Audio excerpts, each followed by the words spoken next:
প্রিয় বন্ধুরা, আসসালামু আলাইকুম। সকলকেই জানাই পবিত্র মাহে রমজানের শুভেচ্ছা ও মোবারকবাদ। আমাদের এই নতুন বাংলাদেশে নতুন উদ্দীপনায় আমরা যেন আগামীর দিনগুলোতে এগিয়ে চলতে পারি। দেশ ও জাতির কল্যাণে সকলেই আমরা কাজ করতে পারি। সমগ্র পৃথিবীতেই এখন যুদ্ধ বিরাজমান।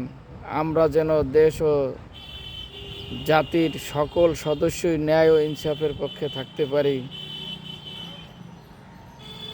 এবং দেশকে এগিয়ে নিয়ে যেতে পারি। সকলেই ঐক্যবদ্ধ থাকি, কেউ যেন আমরা বিচ্ছিন্ন না হই।